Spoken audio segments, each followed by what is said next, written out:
Assalamualaikum warahmatullahi wabarakatuh.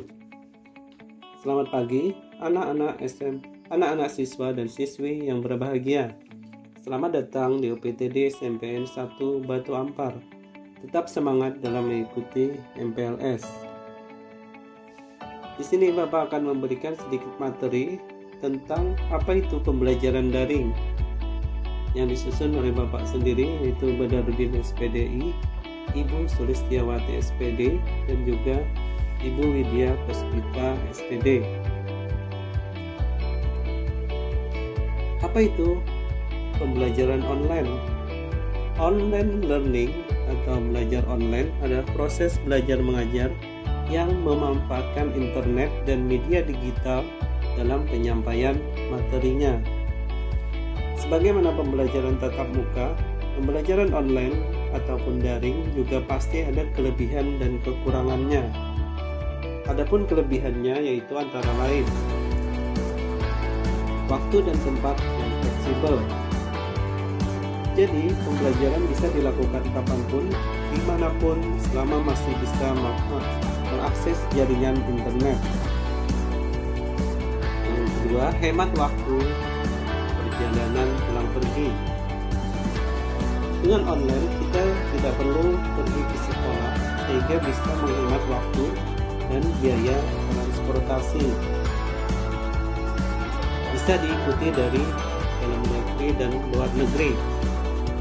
Karena tidak perlu ke sekolah, kita bisa belajar tidak terikat tempat. Yang penting ada internet, baik di daerah lain atau negara lain, kita masih bisa mengikuti pelajaran. Hanya modal handphone atau laptop plus kuota internet. Dengan bermodal laptop atau HP Android dan juga paket ataupun WiFi, kita sudah bisa belajar. Karena zaman sekarang hampir 99% orang tua mempunyai HP Android yang bisa digunakan untuk anaknya belajar online. Dan mungkin 50% anak tingkat SLTP sudah punya HP sendiri. Dengan digunakan untuk belajar online, tentu akan lebih bermanfaat bagi anak itu sendiri. Semua materi bisa di-save.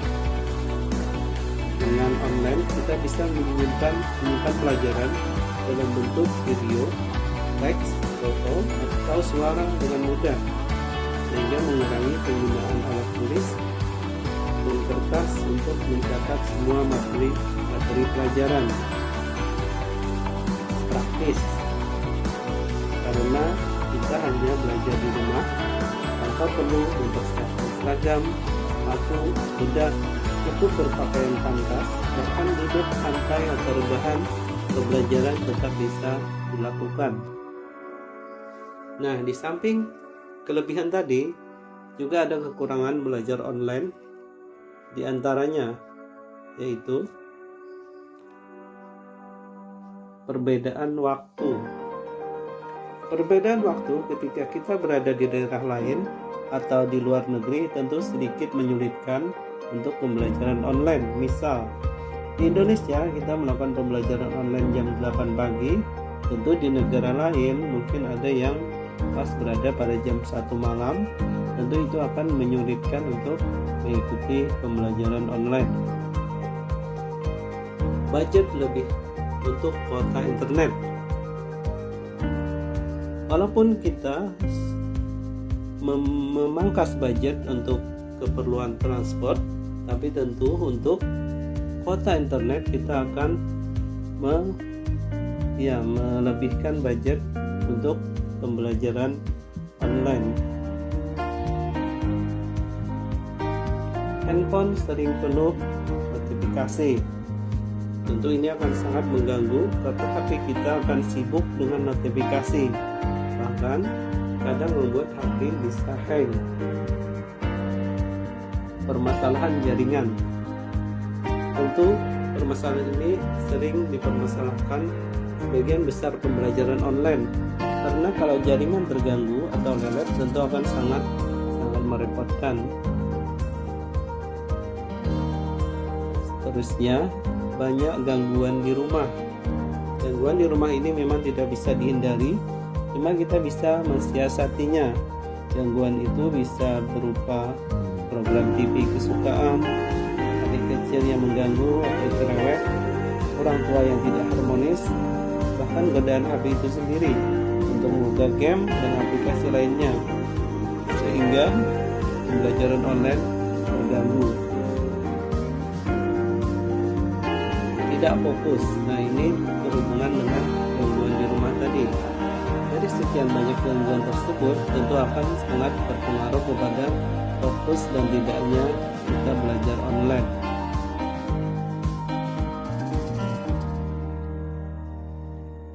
Adapun aplikasi yang bisa digunakan untuk belajar online adalah sebagai berikut.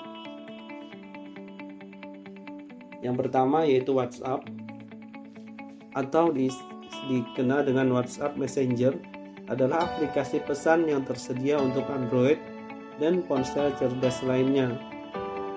WhatsApp menggunakan koneksi internet atau Wi-Fi yang memungkinkan kita mengirim pesan dan menelepon teman, dan juga bisa untuk mengirim dan menerima panggilan video, foto, suara, dan juga dokumen. Yang kedua yaitu Facebook, adalah sebuah jejaring sosial berkantor di Menlo Park, California, Amerika Serikat, yang diluncurkan pada Februari 2004. Facebook memiliki lebih dari 1 miliar pengguna aktif dan lebih dari separuhnya menggunakan telepon genggam.